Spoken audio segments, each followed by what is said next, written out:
नमस्कार दोस्तों, स्वागत है आप सभी का आज की एक और नई वीडियो में। इस वीडियो में मैं आपको कक्षा 7वीं गणित का पेपर बताने वाली हूं। इस पेपर को ध्यान से देखिएगा। अगर आप चैनल पर पहली बार आए तो सब्सक्राइब ज़रूर कर दें, जिससे पेपर की जो भी इंपॉर्टेंट वीडियो रहेंगी वो हमेशा आपको मिलती रहेंगी। तो चलिए हम पेपर को देख लेते हैं। राज्य शिक्षा केंद्र मध्य प्रदेश भोपाल, वार्षिक मूल्यांकन 2026, विषय गणित, कक्षा 7वीं का हमारे पास पेपर है। 2.5 घंटे का आपको समय दिया गया है। पूर्णांक आपका 60 नंबर का रहेगा। सबसे पहले आपको बहुविकल्पी प्रश्न दिए जाएंगे। निर्देश दिया गया है, सभी सही विकल्प चुनकर लिखें और प्रत्येक प्रश्न के लिए 1 अंक मिलेगा।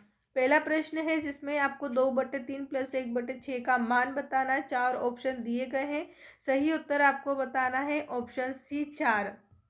इसके बाद है प्रश्न नंबर 2, जिसमें आपसे पूछा है प्रथम 7 प्राकृत संख्याओं का माध्य क्या होगा।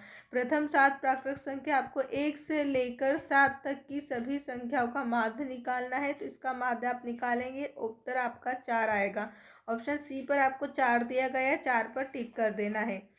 अब इसके बाद अगला प्रश्न यहाँ पर आपसे पूछा गया है नंबर 3 में, 120 के माप के कोण का समपूरक कोण होगा। तो यहाँ पर आपको क्या करना है, 180 में से 120 घटाना है। उत्तर कितना मिलेगा, 60। 60 आपको कहाँ दिया गया है, ऑप्शन बी में। तो ऑप्शन 20 पर आप टिक कर दीजिएगा, 60 डिग्री।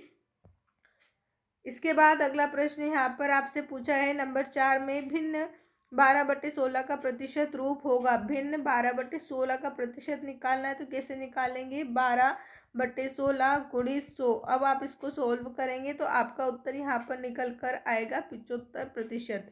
75% आपको ऑप्शन सी में दिया गया है। ऑप्शन सी पर हम टिक कर देंगे।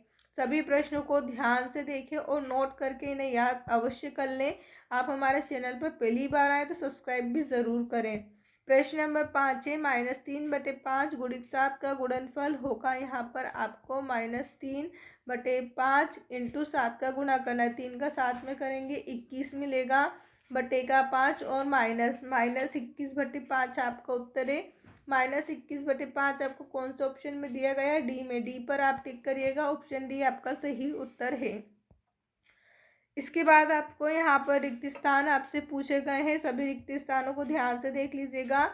निर्देश आपको दिए गए रिक्त स्थानों की पूर्ति करें। प्रत्येक प्रश्न के लिए 1 अंक निर्धारित है। यहाँ पर आपको प्रश्न नंबर 6 में दिया हुआ है, आंकड़ों 2, 4, 6 का माध्य होगा। आपको क्या करना है, 2, 4, 6 का माध्य निकालना है। 2 + 4 + 6 बटे में 3 लगाएंगे। जब आप इसको सोल्व करेंगे तो उत्तर आपको क्या मिलेगा, 4। इसका माध्य कितना होगा, 4। यहाँ पर आपको लिख देना है 4। प्रश्न नंबर 7 है, वे 2 रेखाएं जिनको दोनों ओर कितना भी बढ़ाया जाए एक दूसरे को कभी नहीं काटती हैं कहलाती। वे 2 रेखाएं हैं जो जिनको दोनों ओर कितना भी बढ़ाया जाए। मान लीजिए कोई 2 रेखा, इनको कितना ही आप बढ़ाते रहो पर ये कभी एक दूसरे को नहीं काटती। तो ये कौन सी रेखा कहलाती, ये कहलाती है समांतर रेखा है।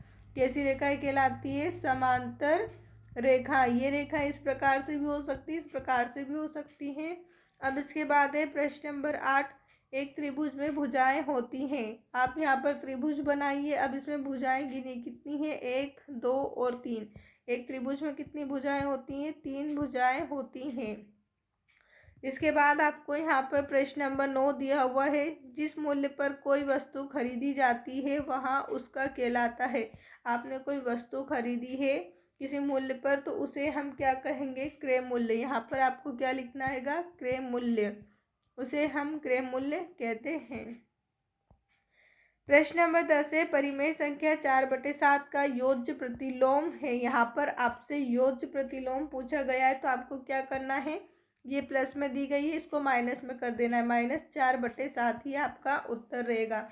अगर आप इस पूरे पेपर का सल्यूशन चाहते हैं तो मुझे कमेंट करके ज़रूर बताएं। वीडियो देखने के लिए आप सभी का धन्यवाद। चैनल को सब्सक्राइब ज़रूर करें।